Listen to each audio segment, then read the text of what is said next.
Network official apologized Monday for what he called a production mistake that led to several naked Cincinnati Bengals players being seen in the background of a taped interview in the Bengals locker room following Sunday's game at Buffalo. Well, the apology did little to calm concerns of Bengals tackle and union rep Andrew Whitworth during an interview with reporters on Monday.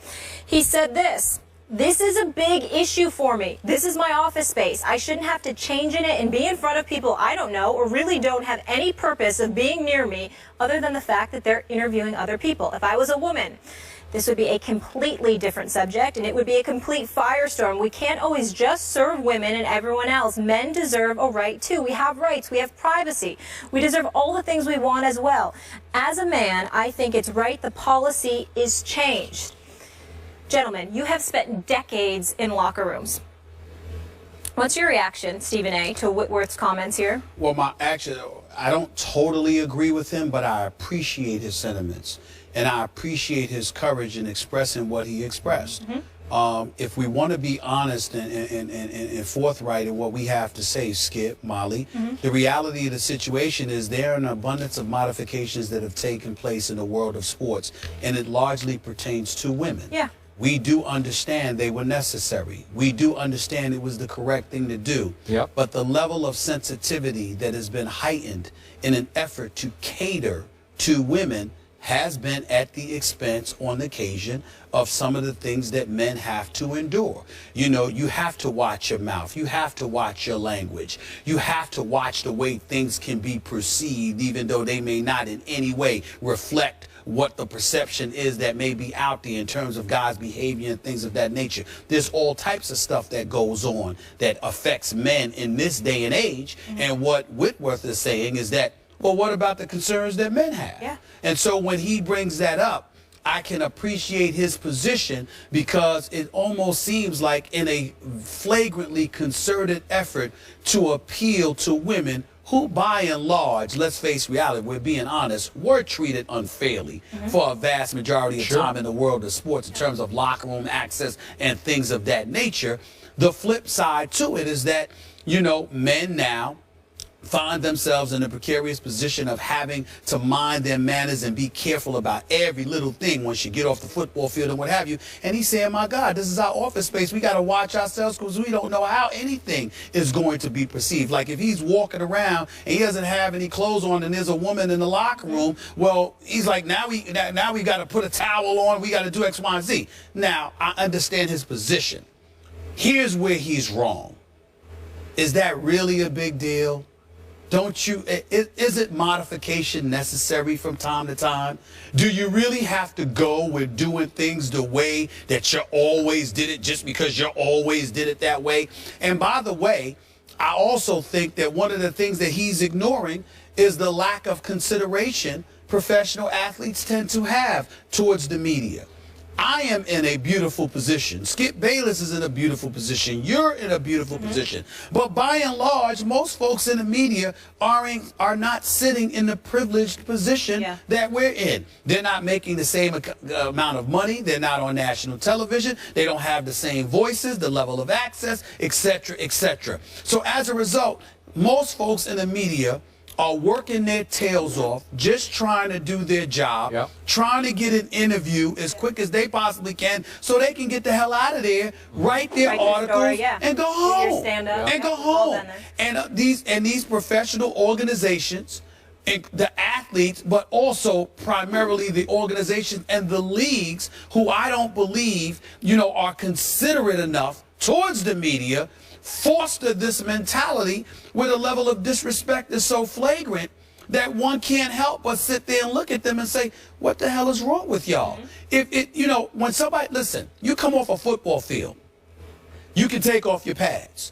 Would it hurt you to sit there and wait 10, 15 minutes, 20 minutes to take a shower so the media could come in? Many guys do. And do. What's wrong with that? What's wrong with that? How about, you know, but we got to wait the 10 to 15 minutes before we go in the locker room because they want time for emotions to die down. And they don't want to make, they want to make sure that the media doesn't have access to raw emotions emanating from the contest and the encounter that you just had. So I understand you get it, but my point is, it's all a part of sports.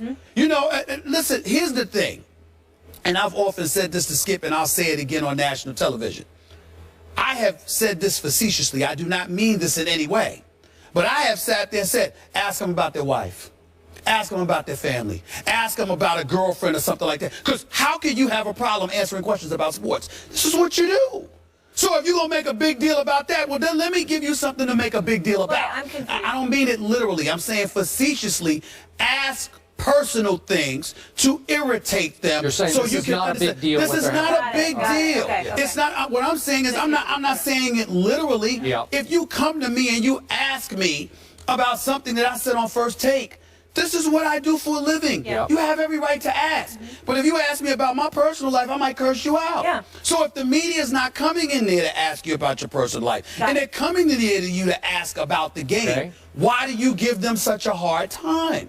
Every time you do stuff like that, you create this divide, this figurative wall that has to be leaped over. And as a result, you find yourself in these precarious situations where access is granted, where cameras are rolling and stuff like that. It's not like they're trying to do it on purpose. They're just trying to get in there to get as much as they can, as quick as they can, so they can get the hell out and go home. Nobody's trying to linger and lurk around. And last point, from a basketball perspective, I personally had this discussion with the executive director of the Players Association, Ms. Roberts. You understand? Because I didn't like what she had said last year about how the media doesn't need to be in the locker room. She was wonderful. She was very respectful to me. I'm not casting any aspersions. After games or before games? You're talking about media and before games. Before games. Yes. She was of the mindset, I don't even understand why the media's in here. And I literally said to her, you really think they want to be in there? You think they don't have anything better to do than to stand around? These guys, they see media coming in there. They'll go back to the trainers' room. They don't give you any access.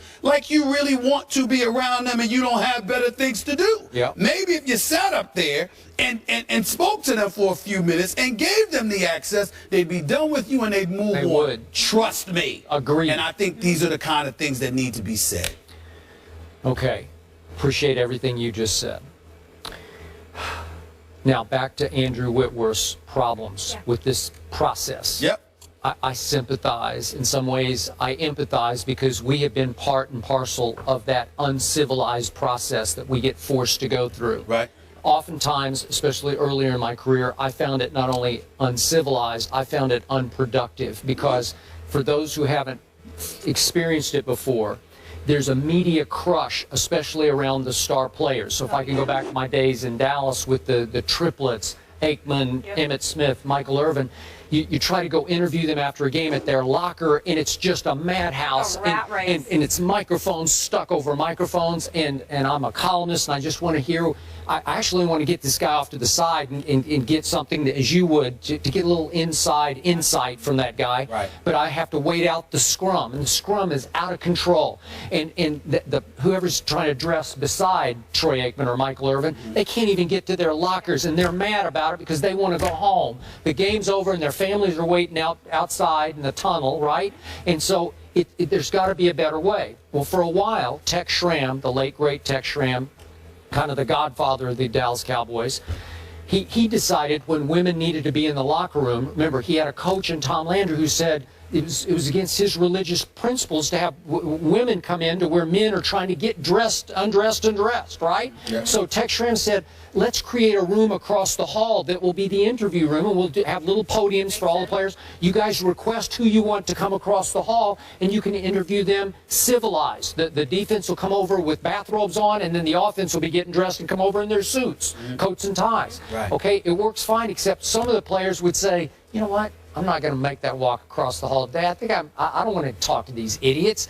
We lost today, so I'm going down the hall. I'm going up to the bus, right? Or wherever they're going, okay?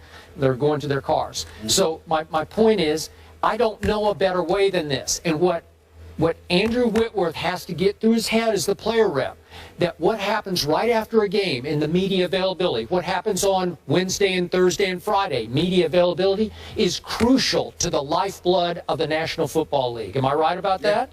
Because it's free publicity. It's promoting and fueling the greatest game in America. They don't care. They don't care, but they need to realize that. They do. This is the Marshawn Lynch argument. Sit on your locker.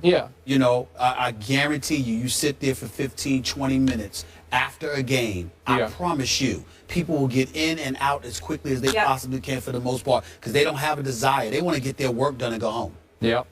Great conversation. I wish we had more time. But we have to move on. Today is October 21st, 2015, the day that Marty McFly arrived in the future and predicted the Cubs would win the World Series. Will they turn around their chances against the Mets in the playoffs tonight? Oh, I see where this one's going. Back in a few.